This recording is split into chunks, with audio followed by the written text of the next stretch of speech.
우리 좌우에 계신 분들과 한번 인사하겠습니다. 인사하실 때 이렇게 인사하겠습니다. 참 보기 좋으십니다. 우리 한번 인사하겠습니다. 참 보기 좋으십니다.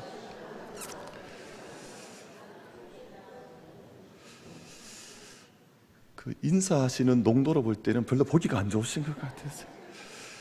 하나님께서 세상을 정말 아름답게 지으셨거든요. 하나님은 모든 것이 있어야 할 그 자리에, 저는 사람 얼굴을 보면 그런 감동을 늘 받습니다. 저 얼굴이 이게 조그만하잖아요. 근데 거기 눈둘, 코둘, 입 하나 있는데 어떻게 모양이 이렇게 다 틀린지 저는 그게 정말 신기해요.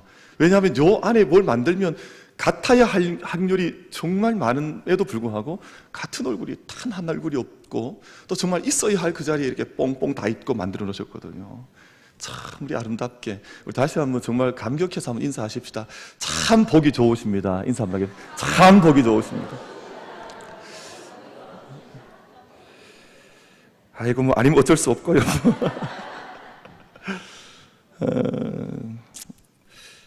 도시 한 대형교회에서 목사님이 갑자기 돌아가시는 바람에 교회가 급하게 청빙위원회를 구성을 하고, 이 청빙하고자 하는 목사님의 자격 조건을 정해서 이제 공고를 하고 목회자 목사님을 청빙을 하게 되었습니다.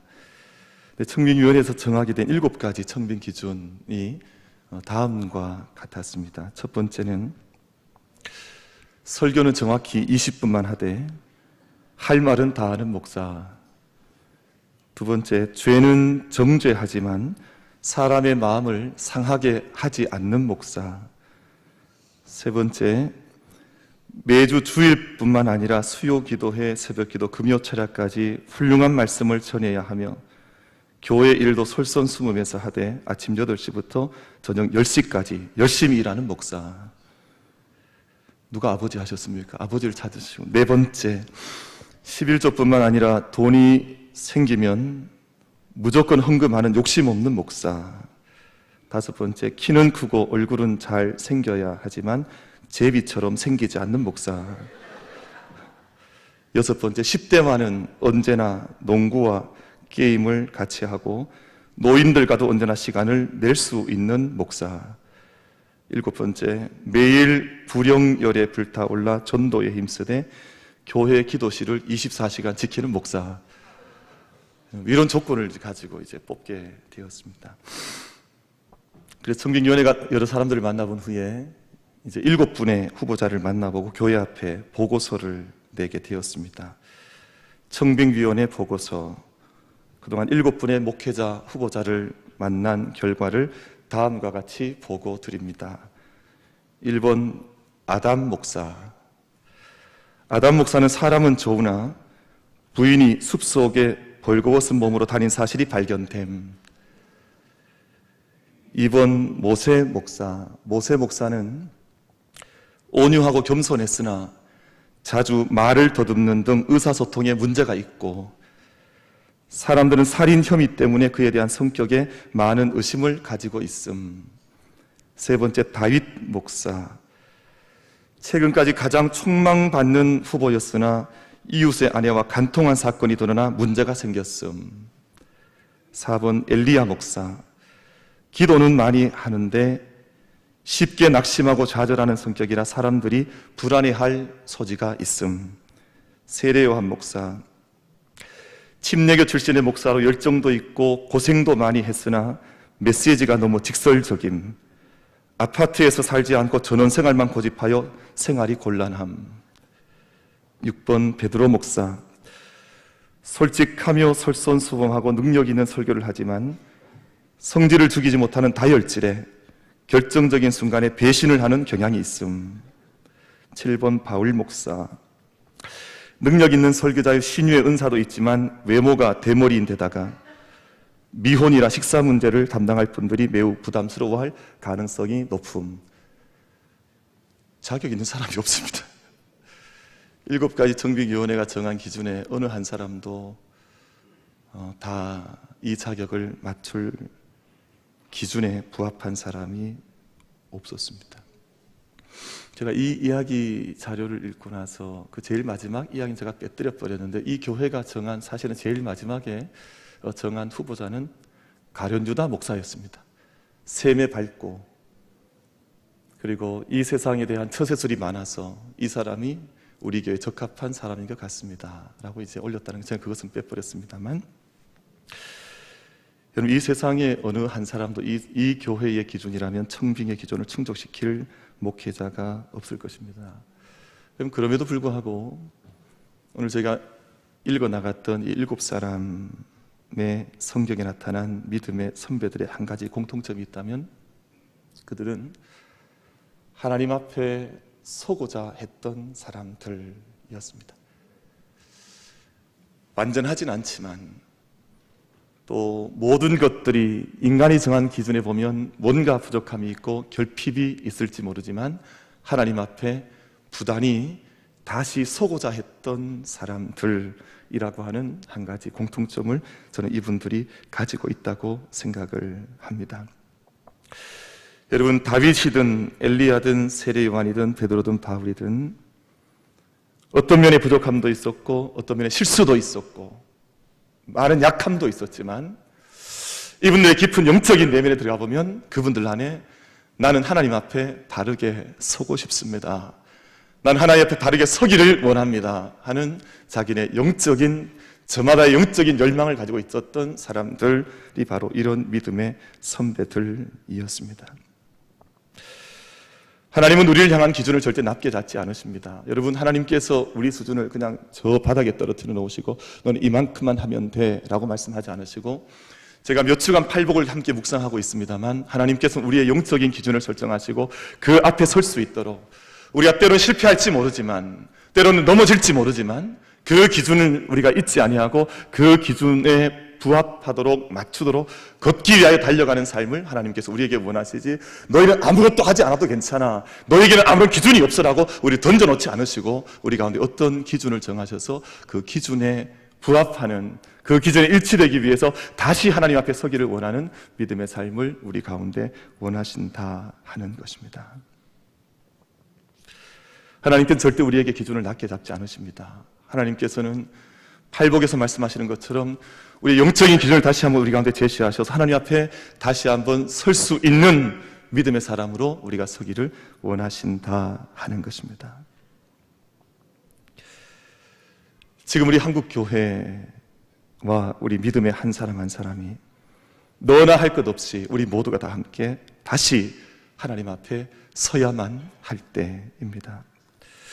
여러분, 목회자뿐만 아니라 목회자만 바르게 서는 것이 아니라 목회자도 당연히 바르게 서기 위해서 몸부림을 쳐야 하고, 교회의 모든 일꾼들, 이 자리에 함께 예배하는 모든 한 사람 한 사람, 너나 할 것 없이 모든 사람이 다시 하나님 앞에 바르게 서기 위하여 우리의 마음을 다시 한번 하나님 앞에 여미어야 할 때가 바로 오늘 우리 시대라고 생각을 합니다.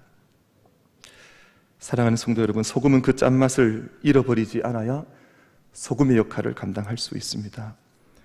불은 꺼지지 않고 타올라야만 등대 역할을 하기도 하고 횃불의 역할을 다 할 수도 있습니다. 교회는 끊임없는 생명의 샘물이 솟아올라야만 샘 근원의 역할을 교회는 감당해 나갈 수가 있습니다. 오늘이 종교개혁 501주년 기념주일을 제가 지키고 있고 선교 134년을 지나고 있는 자리에 서 있는데요, 한국 교회가 어쩌면 우리의 믿음의 맛을 잃어가고 있는지도 모르고 또 우리 가운데에서 빛의 역할을 하지 못한 채 우리의 빛이 꺼져가고 있는지도 모르고, 우리 가운데 솟아나야 하는 생명의 샘물, 생명수가 흘러가야 함에도 불구하고 그 생명의 샘물을 우리가 길어 올리지 못하는 자리에 서 있는지도 모르겠습니다. 제가 최근에 저희가 경험하고 있습니다만 한 방송사에서 세상을 고발하는 시사 프로그램 가운데 왜 계속해서 교회의 이름이 등장하는, 물론 이단 교회가 지난주에 나왔습니다만 이단이 횡행하는 것은 말할 것도 없고, 우리 한국 교회 가운데 한국 교회라는 이름으로 세상 가운데 드러나는 이름이 정말 소금의 역할을 다 하고 있는지, 아니면 생명의 샘물을 우리가 함께 길어 올리는 믿음의 삶을 살고 있는지, 아니면 빛을 비추는 빛을 겉들이지 않은 믿음의 모습을 갖추고 있는지, 우리가 이것들을 하지 못하기 때문에 세상이 우리 가운데 던지고 있는 질문들과 물음이 너무 많은 것은 아닌지 돌아보아야 할 자리에 우리가 서 있다고 생각을 합니다. 예수님께서 산상순통에서 경고하셨습니다. 우리 팔복 말씀이 끝나가는 805장 마태복음 5장 13절 말씀을 간에 보면 너희는 세상의 소금이니 소금이 만일 그 맛을 잃으면 무엇으로 짜게 하리요? 후에는 아무 쓸데없어 다만 밖에 버려져 사람에게 밟힐 뿐이니라. 우리가 가진 하나님께서 우리에게 부탁하신 소금의 역할을 잘 감당하지 못했기 때문에 이 맛을 잃어버려 오히려 세상 가운데 버려져 사람들에게 밟히고 있는 것은 아닌지, 우리가 참으로 하나님께서 맡기신 사명과 복음의 사명을 온전히 감당하기 위하여 복음을 전하다 받는 핍박과 고난이 아니라 오히려 우리가 가지는 참된 맛을 잃어버렸기 때문에 버려져 밟히고 있는 것은 아닌지 주님께서 경고하신 경고의 내용입니다.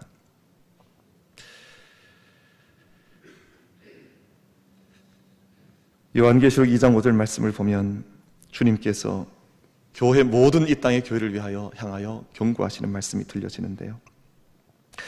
그러므로 어디서 떨어졌는지를 생각하고 회개하여 처음 행위를 가지라. 만일 그리하지 아니하고 회개하지 아니하면 내가 내게 가서 내 촛대를 그 자리에서 옮기리라.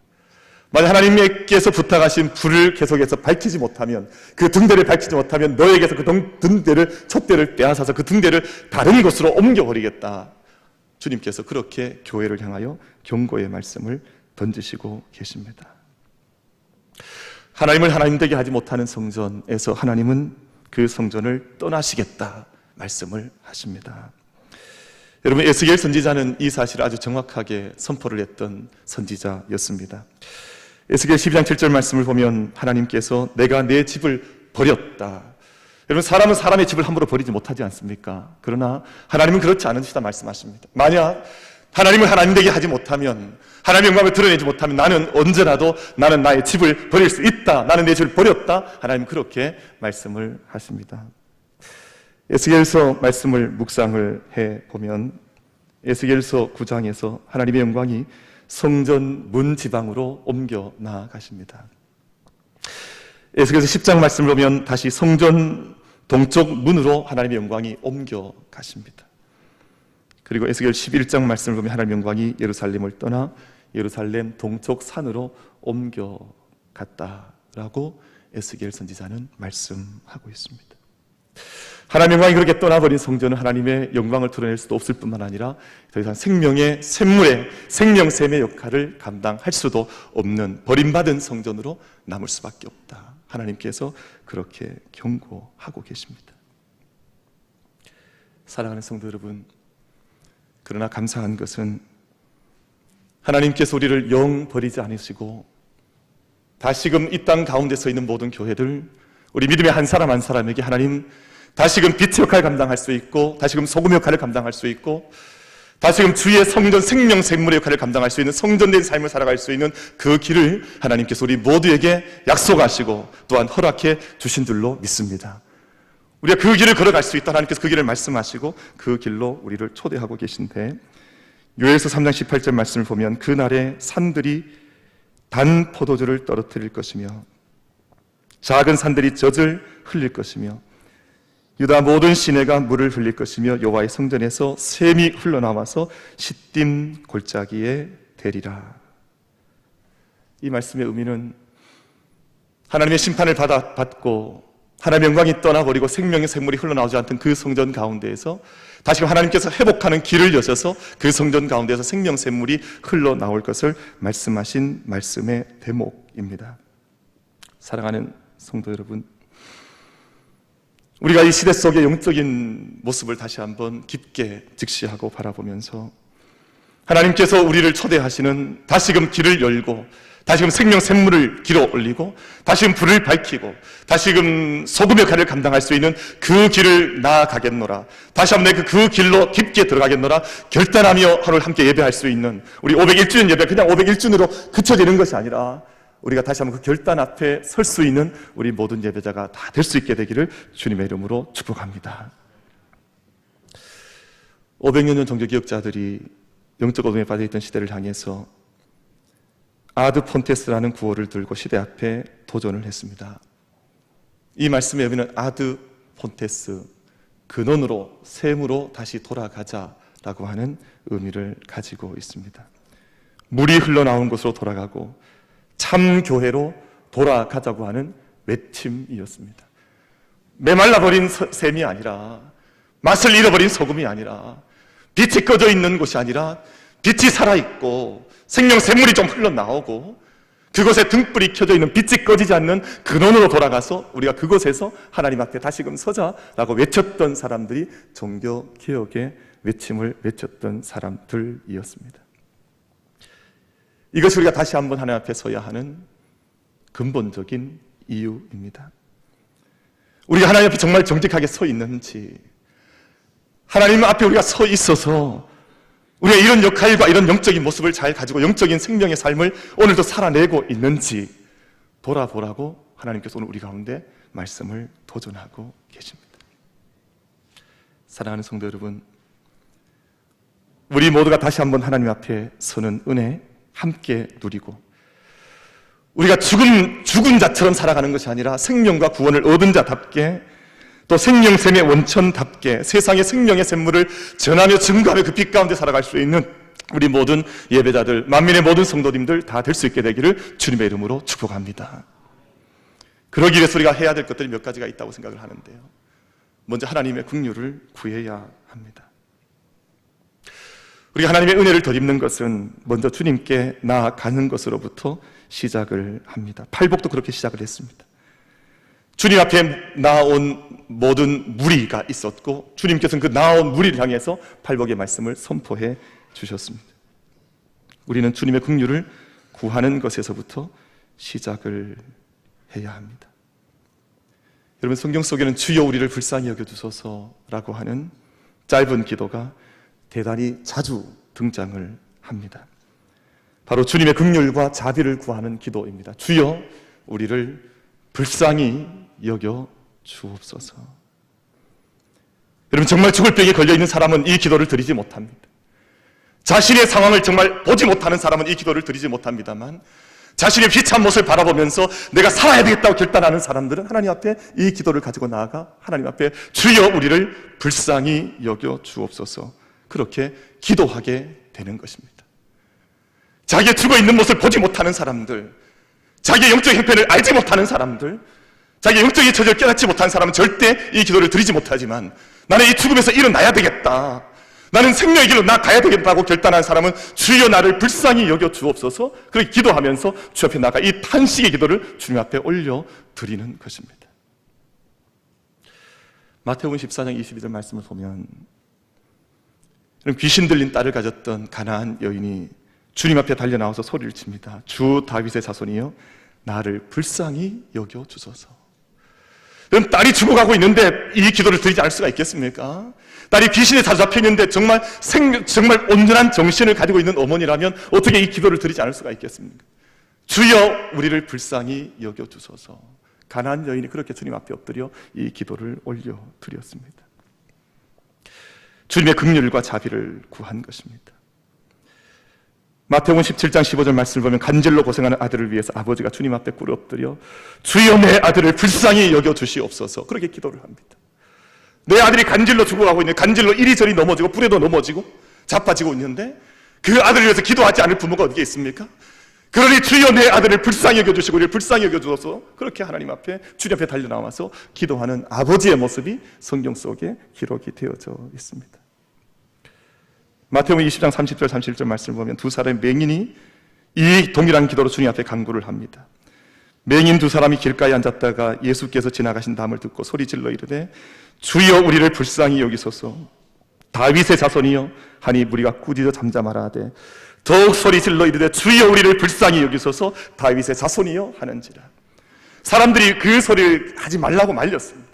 너는 그 소리가 듣기 싫다고 그 소리를 제어했습니다만 더 큰 소리로 주여 우리를 불쌍히 여겨 주옵소서, 그렇게 두 맹인이 주님 앞에 나가 엎드려 소리 질렀다 말씀하고 있습니다. 여러분, 우리가 이 기도를 혹여 잊어버리고 있지는 않았습니까? 주여 우리를 불쌍히 여겨 주소서. 우리가 이 기도를 드린 지가 너무 오래되지는 않았습니까? 언제 우리가 이 기도를 드려왔습니까? 사랑하는 성도 여러분, 우리 2000년 교회사 그리고 3000년 성경 역사 속에서 가장 위대한 기도가 두 가지가 있습니다. 하나는 주님께서 우리를 위하여 가르치신 주님의 기도, 이 기도는 언제나 우리가 드려야 할 기도로 저희가 늘 기도를 드리고 있습니다만, 또 한 가지 기도가 바로 이 기도입니다. 주여 우리를 불쌍히 여겨주소서. 그래서 수많은 사람들은 퀴리에 엘레이손이라고 하는 헬라어 말 그대로 끊임없이 이 짧은 묵상의 기도를, 퀴리에 엘레이손, 주여 우리를 불쌍히 여겨주소서, 그렇게 기도를 드려왔습니다. 사랑하는 성도 여러분, 오늘 우리 501주년 종교기억을 주년을 함께 맞이한 우리 모든 만민의 모든 예배자들께서 이 한 시간 예배하며 나아갈 때 주여 우리를 불쌍히 여겨 주옵소서, 퀴리에 엘레이손 이 기도로 주님 앞에 다시 설 수 있는 은혜 함께 누리게 되기를 주님의 이름으로 축복합니다. 그리고 교회가 주님 앞에 바르게 서고 우리의 모든 한 사람 한 사람이 주님 앞에 바로 서려면 성령의 음성을 들을 수 있어야 합니다. 우리에게 성령의 음성과 감동을 듣지 못하면 절대 우리는 주님 앞에 다시 설 수가 없습니다. 성경의 마지막 책인 요한계시록 2장과 3장 말씀을 보면 주님께서 소아시아 7교회를 향해서 거듭 하셨던 말씀은 귀 있는 자는 성령이 교회들에게 하시는 말씀을 들을지어다. 너희 가운데 정말 귀가 있다면, 너희 가운데 들을 수 있는 귀가 있다면 성령께서 교회들에게 하시는 말씀을 들을지어다.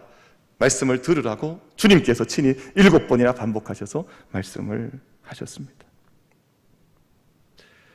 우리 자신의 자리에서, 우리 서 있는 모습에서 무엇이 비뚤어져 있는지, 무엇이 그릇되어져 있는지 그 소리를 듣고 우리의 모습을 새롭게 그 말씀에 따라서 새로운 모습을 만들어 갈 뿐만 아니라 새롭게 모습을 다듬어 가라고 주님께서 말씀을 하고 계십니다. 무엇이 잘못되었는지, 무엇이 문제가 있는지, 어떻게 비틀어져 있는지 성령의 음성을 듣고 그 음성에 따라서 우리의 모습을 새롭게 하라고 말씀을 하고 있습니다. 우리 성가대한테 죄송했습니다만, 성가대가 앞에 서 계실 때 이제 제가 볼 때 왼쪽으로 많이 이렇게 와 계셨어요. 제가 이제 오른쪽으로 좀 오시자 말씀을 드렸습니다. 우리가 때로는 그럴 수 있거든요. 충분히 그럴 수 있습니다. 우리의 모습이 내가 어떤 모습인지 나 자신은 잘 보지 못할 때가 있습니다.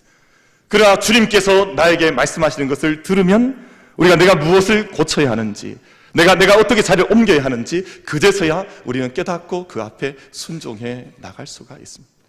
그것을 듣는 귀가 복된 귀라는 것입니다. 귀 있는 자는 성령이 교회들에게 하시는 말씀을 들을지어다. 그러면 아마 이 말씀을 들었던 교회들, 이 말씀에 응답했던 교회는 하나님께 영광된 교회로 쓰임을 받았을 것입니다. 그럼 만약에 주님 음성을 듣지 못한 채 귀를 닫고 있노라 그렇게 귀를 닫아버리면 주님께 쓰임 받을 수가 없을 것입니다. 여러분과 오늘 주님 앞에 다시 바르게 서기 위하여 우리의 영적인 귀가 온전히 열려져 주님께서 말씀하시는, 성령께서 내게 들려주시는 그 감동의 말씀을 우리가 다 함께 들을 수 있는 우리 모두가 되기를, 그리고 우리 모든 믿음의 모습을 새롭게, 옳게, 정의롭게, 공의롭게 새롭게 맞춰갈 수 있는 우리 모두가 되기를 주님의 이름으로 축복합니다. 정의라는 말을 미시파트라고 하고 공의라는 말을 체다카, 히브리에서 말씀을 하는데, 이 말씀의 뜻은 바르다, 옳다는 뜻을 가지고 있습니다. 그럼 바르고 옳은 것은 그렇게 어렵지 않습니다. 바르고 옳은 것을 분별하고 판단하는 것은 영적인 사람에게는 너무너무 간단하고 쉬운 일입니다. 왜냐하면 성령께서 내게 말씀을 들려주시고 내가 걸어가야 할 길을 내게 말씀해 주시고 내 감동해 주시고 내게 들려주시는데 왜 그 길이 어렵게 했습니까?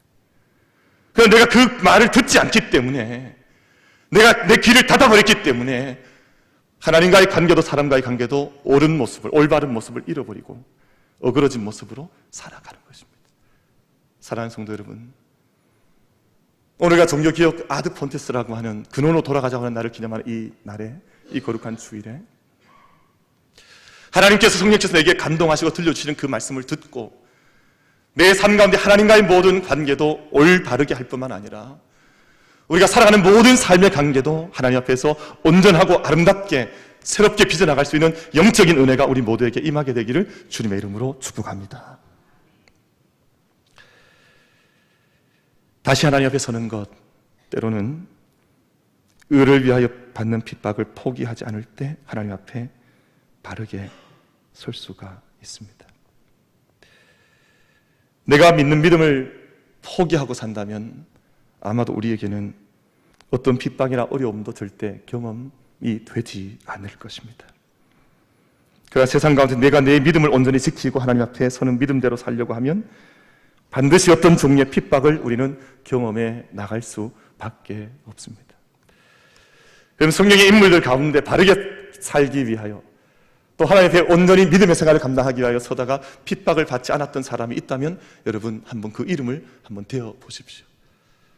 성경이 모르는 모든 의인들, 모든 선지자들, 모든 믿음의 사람들은 믿음의 삶을 살기 위해 값을 치러야만 했고 그 값을 치르는 것 때문에 그 누군가로부터 핍박과 멸시와 모멸과 때로는 조롱을 받아야 했던 삶을 살아왔습니다. 사도 바울은 디모데후서 3장 12절 말씀에서 무릇 그리스도 예수 안에서 경건하게 살고자 하는 자는 박해를 받으리라. 그럼 세상의 기준에 맞춰 살고 세상의 즐거움을 다 누리고 살고 세상이 요구하는 대로 다 따라가 살면 세상이 핍박할 이유가 어디에 있습니까? 자신의 동료요 자기의 보신데 세상은 오히려 그를 통해서 즐거워할 것입니다. 그럼 만약 정말 하나님의 기준에 맞춰 살기 위해서 더 기도하고 더 부르짖고 이 세상에서 어떤 길을 찾아가야 할지를 눈물 가운데 외치고 나아가는 사람들은 세상이 그를 멸시하고 그를 손가락질하고 그에게 악한 말을 내어낼 수밖에 없어서 하나님의 의를 따라가는 자는 핍박을 받을 수밖에 없다. 오늘 본문에서 그렇게 말씀을 하고 있습니다. 우리가 세상의 기준에 순응하고 세상이 사는 것처럼 살면 잘 살 것입니다. 아무런 박해도 아무런 고추장스러움도 아무런 문제도 없이 세상 사람들처럼 똑같이 그렇게 잘 살아가실 수 있을 것입니다. 세상의 즐거움을 추구하자면 이 세상만큼 즐거운 세상이 또 어디 있겠습니까? 세상 사람들이 하나님의 이름을 망령되이 일컫고 끊임없이 세상이 하나님의 이름을 조롱해도 아무런 마음속에 고통과 어려움을 느끼지 않는다면 아무런 핍박도 우리 가운데 다가오지 않을 것입니다. 우리가 세상을 향해서 바르게 믿음의 이야기를 바라지 못하면 또 세상 사람들에게 복음을 바르게 전하지 못하면 또 사망과 지옥을 선포하지 못하면 우리는 아무런 박해도 없이 이 땅 가운데서 잘 살아갈 수 있을 것입니다. 그러나 주님을 인정하고 살면 우리 가운데는 반드시 어떤 걸림돌들, 어떤 박해들, 어떤 핍박이 우리 앞에 다가올 수밖에 없습니다. 소아시아 서문화교회 감독이요 사도 요한의 제자로 알려진 속사도 교부 폴리갑이라는 분이 마지막에 순교를 당했습니다. 아마 이분은 많은 사람들에게 존경을 받고 있었기 때문에 마지막 순간 핍박을 피할 수도 있었고 핍박을 벗어날 수도 있었지만 그 박해와 핍박의 자리를 벗어나지를 않았습니다. 마지막 화형에 처할 처지에 들어갔을 때 그를 평소에 존경했던 한 관리가 폴리갑에게 제안을 합니다. 만약 당신이 단 한 번만 주님을 부인하고 황제를 주라고 부르면 이곳에서 당신을 풀어주겠습니다. 당신을 살려주겠습니다. 라고 제안을 합니다.